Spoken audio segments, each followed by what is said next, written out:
Erna meninggal, Sri. Muntah darah. Erna sudah menjadi korban salah satu bonekanya. Tinggal kita. Atau nyawa kalian tidak akan selamat sama seperti Dela. Karena sebelum Banarogo ketemu dengan Sengar Turi, Dela tidak akan bisa mati.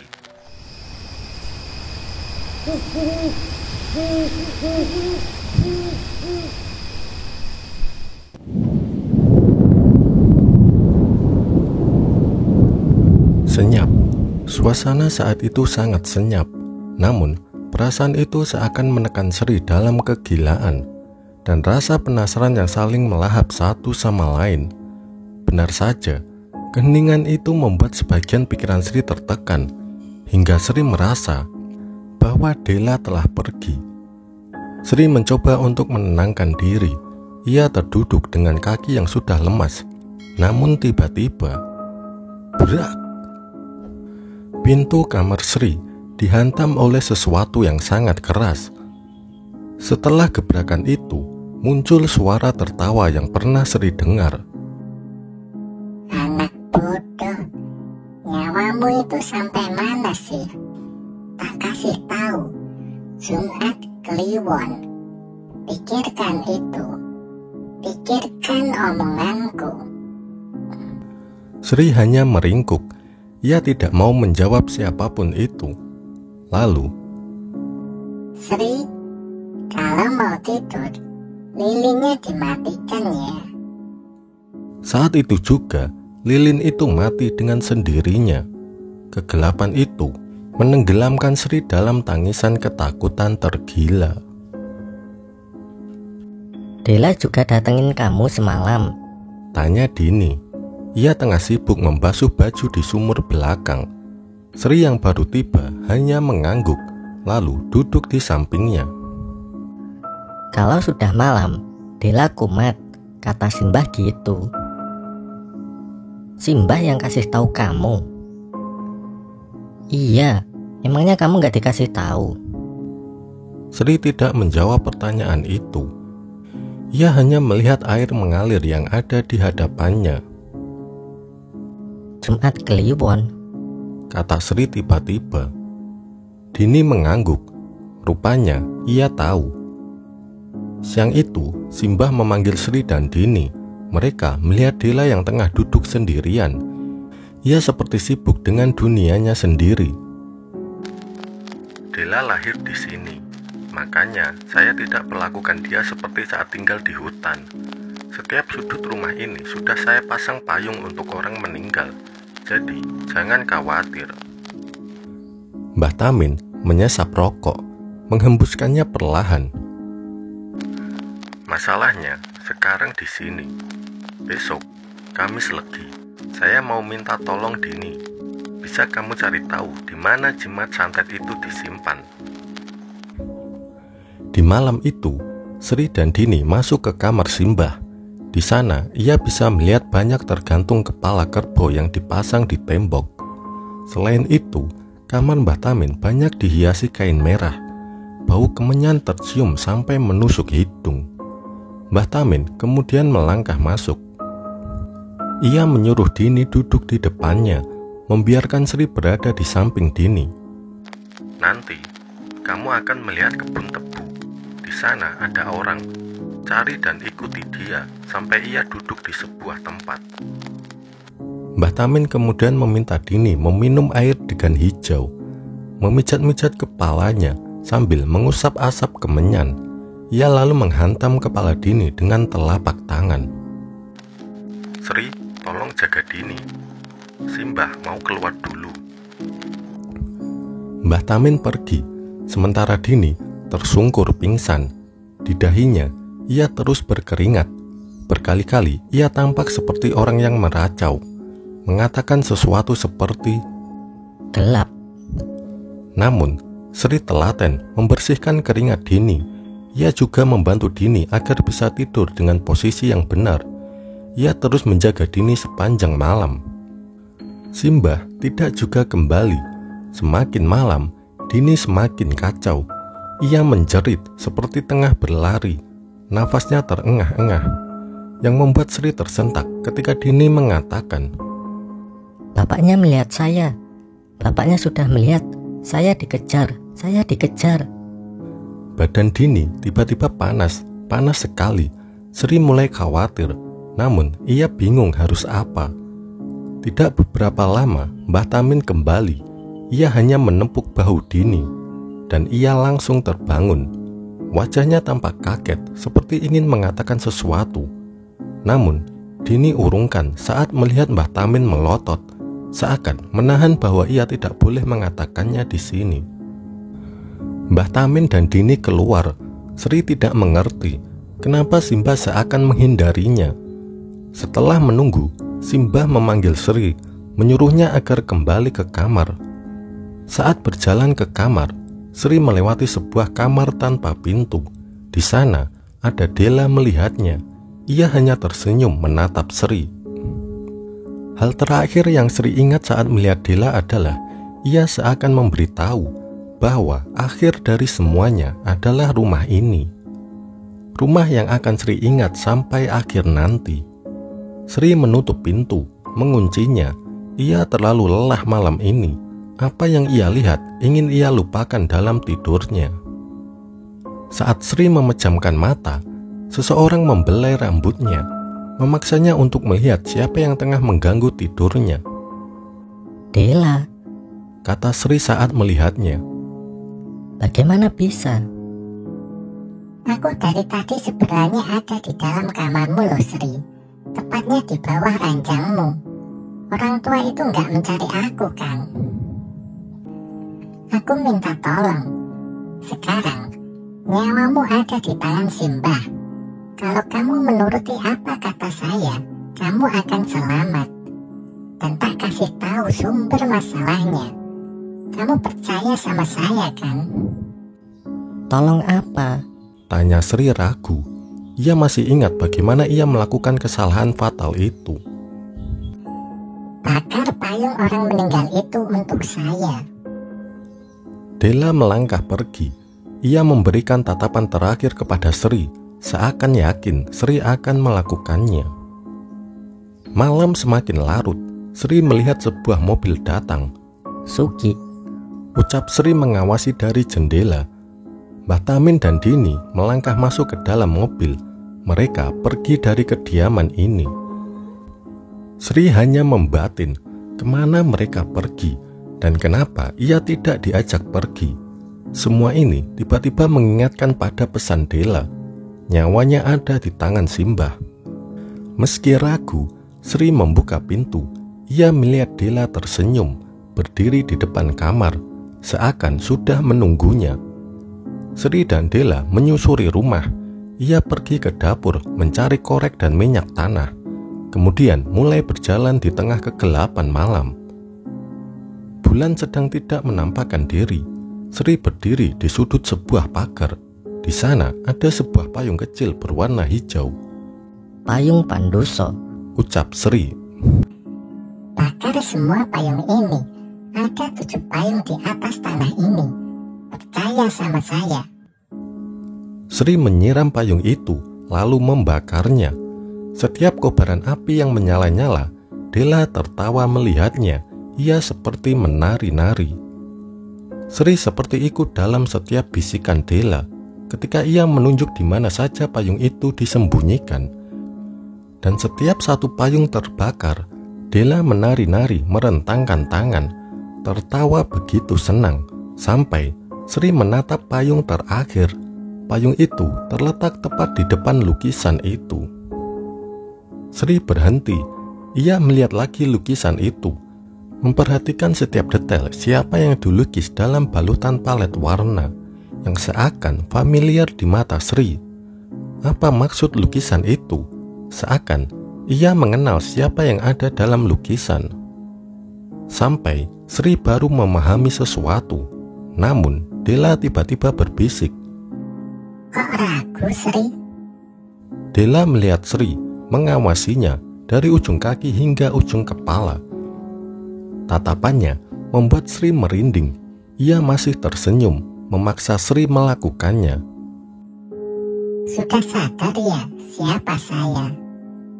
Sri beringsut mundur, namun Dela terus mendekatinya. Sri langsung berlari, sementara Dela hanya melihat begitu saja. Sri tidak tahu apa-apa. Tidak sampai ia yakin sekarang. Ia mengerti semuanya. Kenapa ia bisa sampai ada di sini? Siapa Senggarturih dan Banarogo yang sebenarnya? Dan tempat ini, semua ini adalah... Sri tersandung jatuh. Sri merangkak. Lantas, ia kemudian bersembunyi. Dela baru saja datang. Suara langkah kakinya, bayangannya ketika melewatinya, seakan membuat Sri hampir kehilangan akalnya. Sri terus diam.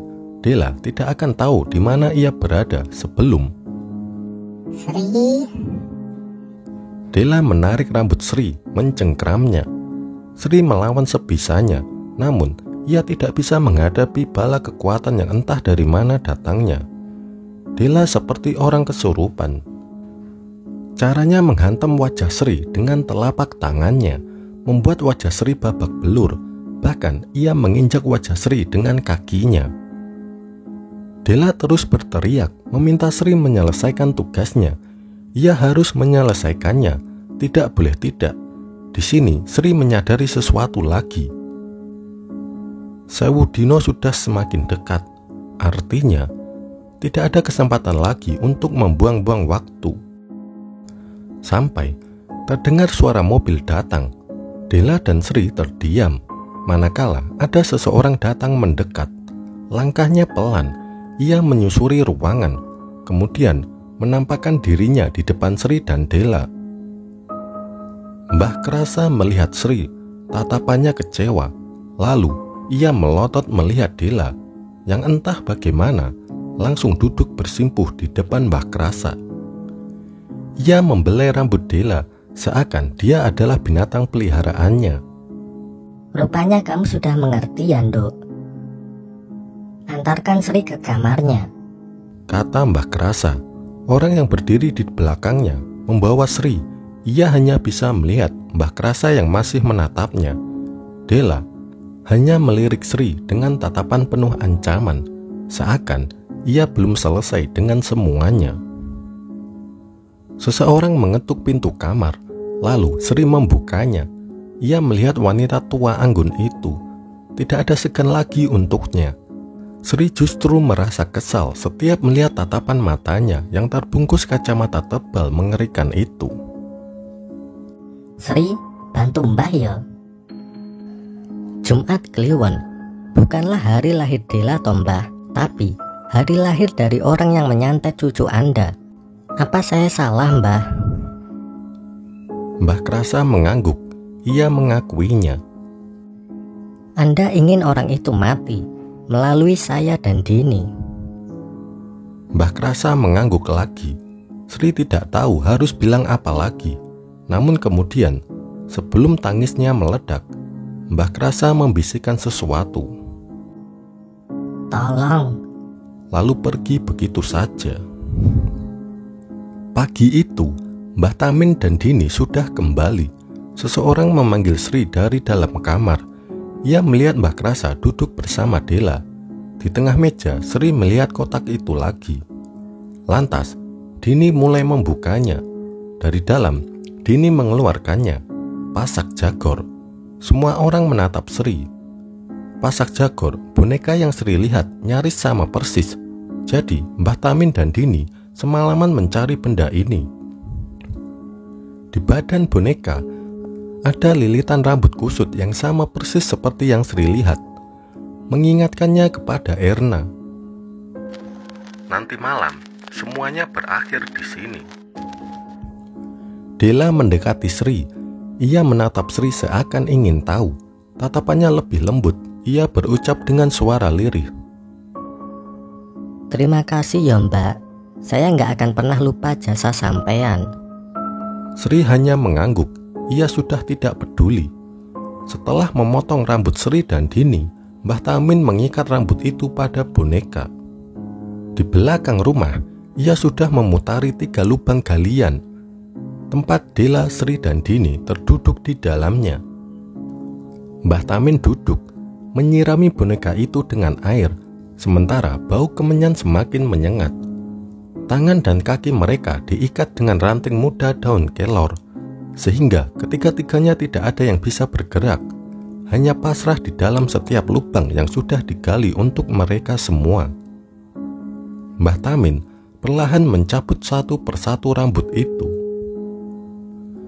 Terdengar sebuah suara yang tidak asing, seekor kerbau meraung. Sri yang sudah terjebak dalam lubang tidak tahu apa yang terjadi, karena setelah suara itu hilang, ia mendengar Dela dan Dini menjerit, lalu hening.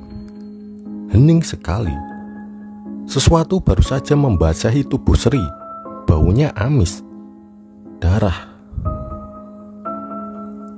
Darah kental itu membuat Sri merasa tidak nyaman. Tanpa sadar, ketakutan sudah merasukinya. Ia tersengal karena di dalam lubang itu Sri kesulitan untuk bernafas. Tiba-tiba Dini berteriak lagi. Kali ini ia meronta, dari suaranya seperti ia tengah tersiksa. Suara Dini, lalu suara Dela. Suara mereka saling bersahutan satu sama lain. Sri yang tidak bisa melihat apa yang terjadi, hanya bisa gemetar, menahan ketakutan yang semakin menguasainya. Mbah Tamin sedang membalas perbuatan si pengirim santet. Lalu Sri merasakan tubuhnya mati rasa. Rasanya seperti terjebak dalam keadaan tidak sadar, seakan Sri tidak lagi bisa merasakan apapun. Namun rupanya itu hanya awalnya saja, sebelum rasa sakit seakan merobek-robek daging di tubuhnya. Sri berkelakar, itu adalah rasa sakit terhebat yang pernah ia rasakan. Suara Sri menggelegar, mereka sama-sama berteriak. Namun, ada suara lain yang ia dengar, suara seorang lelaki. Ia tidak hanya berteriak, ia mencaci maki dengan suara yang gemetaran. Suara asing yang tidak diketahui dari mana datangnya, suara si pengirim santet. Rasa sakit itu membuat Sri tidak tahu seperti apa ia harus menggambarkannya, karena setelah sentakan itu, nyawanya seperti ditarik. Saat itulah Sri yakin melihatnya. Dela selama ini menggendong seorang wanita. Ia memiliki perut buncit, hanya saja sosok itu tidak memiliki kaki. Selama itu juga, Sri melihatnya lagi.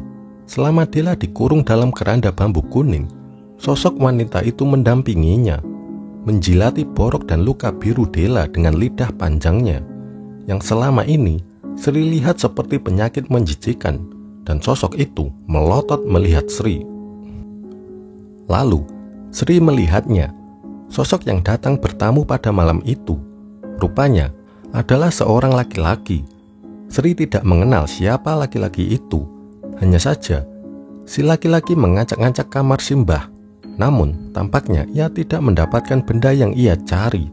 Lalu ia mengambil kain hitam itu, menukarnya dengan sebuah papan peti mati bertuliskan Atmojo, lalu pergi begitu saja. Lingkaran itu seperti berputar. Sri menyadarinya. Kini mereka terikat satu sama lain. Santet Sewu Dino sebenarnya adalah santet yang tersambung satu sama lain. Nyawa dibayar nyawa. Laki-laki itu, ia memiliki sesuatu yang sama seperti Dela, kembar. Hanya saja ia senantiasa berjalan di belakangnya. Kakinya panjang, nyaris 2 kali lebih tinggi dari si lelaki. Ia terus-menerus mengikutinya.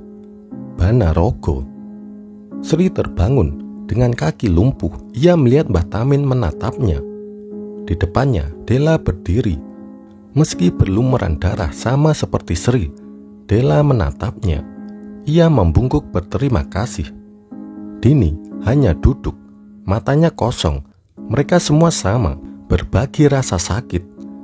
Namun tidak bagi si pengirim santet. Mungkin ia sudah tewas saat ini. Mbah Krasa mendekati Sri, memberinya handuk untuk membersihkan badannya. Ia ikut menuntun Sri, membasuhnya dengan air, lalu mengantarnya ke kamar. Ia butuh istirahat sampai tubuhnya pulih kembali. Sri hanya diam saja. Ia terus mendengar Mbah Krasa bahwa si pengirim pantas mendapatkannya atas perbuatannya selama ini terhadap keluarganya. Bahkan Mbah Krasa sudah berjanji Sri akan mendapatkan sesuatu yang pantas. Uang bukan masalah baginya. Setelah Mbah Krasa selesai memandikan Sri, ia mengantarkannya ke kamar untuk terakhir kalinya.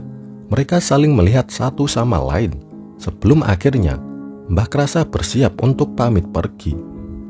Namun Sri mengatakannya, "Yang sebenarnya jahat di sini dia apa Anda, Mbah?"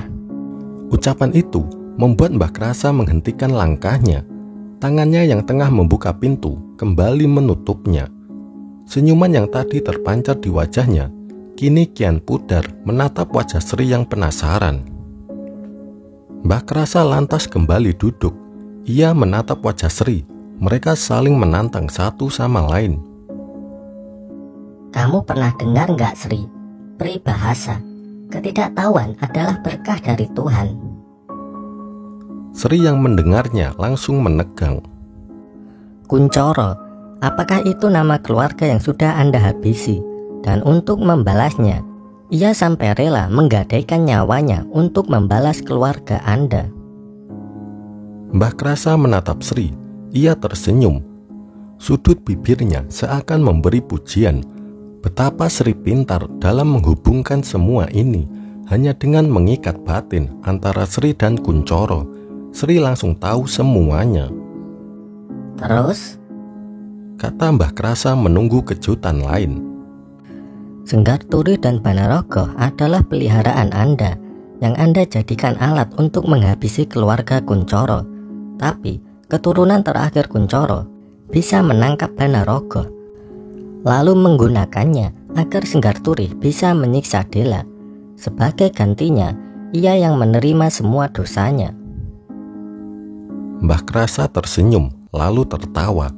Ia terhibur dengan semua ucapan Sri. Lantas ia bertanya, "Mati di sini apa di rumah, Nduk?" Sri hanya diam. Ia tidak bisa mengatakan apapun lagi. "Kamu akan tetap hidup kok, Nduk. Mbah sudah yakin sedari awal kamu yang paling beda dibandingkan yang lain. Nyawamu tidak ada harganya bagiku. Tapi jangan ceritakan kepada siapapun sebelum saya meninggal. Mengerti? Semua manusia itu sama, tidak tertebak. Berkata ia jahat atau tidak, tetap saja manusia punya tujuannya sendiri yang tidak akan bisa kamu jangkau seenaknya saja. Sekarang saya tanya, kamu masih mau ikut saya atau tidak?" Tanya Mbah Krasa. Ia menunggu jawaban. "Tidak, saya mau pamit pulang saja." Mbah Krasa tampak mengerti. Lantas ia memanggil Sugi, membopong badan Sri yang masih lemas, membawanya menuju ke mobil. Sekilas ia melihat sorot mata Mbah Tamin. Ia tersenyum seakan tahu apa yang terjadi. Sebelum masuk ke mobil, Dela menghentikannya, meminta agar Sri tetap bekerja di sini, berapapun bayarannya. Namun Sri menolak. Ia menatap Mbah Krasa tajam, membuatnya mengatakan, "Sudahlah, nanti cari lagi yang lebih pintar." Sri juga melihat Dini. Ia hanya duduk memandangnya, seakan menegaskan bahwa ia akan bertahan di sana. Sri tidak punya hak memintanya keluar, terlepas apakah ia juga tahu apa yang sebenarnya terjadi di balik semua peristiwa ini. Sugi menutup pintu mobil, membiarkan Sri beristirahat. Mobil perlahan meninggalkan kediaman Atmojo. Sugi terus membawa Sri menuju perjalanan pulang. Namun tiba-tiba ia menghentikan mobilnya di samping sebuah tebing. Sugi keluar dari mobil, mengeluarkan sebatang rokok, lalu menghisapnya. Lantas ia bertanya pada Sri yang kebingungan, "Sri, sekarang kamu mengerti kan siapa itu keluarga Atmojo?" Sri mengangguk. "Tapi, apa kamu juga mengerti siapa itu keluarga Kuncoro?" Sri terdiam memandang Sugi. "Aku ngerti." "Dulu, Aku bekerja di keluarga Kuncoro. Sebelum keluarga itu berani menentang keluarga Atmojo, saya tahu semuanya. Bagaimana keluarga itu dibantai satu persatu dengan penyakit yang aneh, sampai ada yang bunuh diri, tapi ada yang tidak diketahui oleh keluarga Kuncoro. Sugi diam sejenak. Aku yang menanam pasak jagor di rumah keluarga Kuncoro. Aku yang berkhianat pada keluarga ini. Aku takut, Sri. Bila ingat itu, saya ingin menangis rasanya. Mbah Tamin yang memaksaku. Bila tidak, anak istriku yang akan menerima kiriman dari beliau. Sri tidak habis pikir. Sekarang, kepingan puzzle itu selesai. Itu adalah kali terakhir Sri berhubungan dengan keluarga Atmojo. Sudah sebulan lebih ia tidak mendapatkan kabar itu lagi. Sampai di suatu pagi, ia mendengar seseorang mengetuk pintu. Bapaknya pergi keluar untuk membukanya. Namun, ia tidak kunjung kembali. Sri pun pergi memeriksanya. Ia mendapati bapaknya memegang sebuah kantong kresek hitam yang besar. Mata bapak melotot kaget melihat isi kresek itu. Ketika Sri merebutnya, ia langsung tahu apa itu. Uang. Uang yang memenuhi kantong kresek itu baru saja sengaja ditinggalkan di depan rumah Sri. Melihat itu, Sri lantas membawa uang itu. Bapaknya mencoba menghentikan Sri, namun Sri bersikeras. Ia membuangnya ke tempat sampah, lalu mengatakan kepada si bapak agar tidak mengambilnya. Sri tidak mau lagi terjerat dalam lingkaran keluarga Atmojo. Sekian untuk cerita waktu malam kali ini. Jangan lupa support channel ini dengan cara like, comment, share, dan subscribe. Tetap sehat dan bahagia. Terima kasih, sampai jumpa.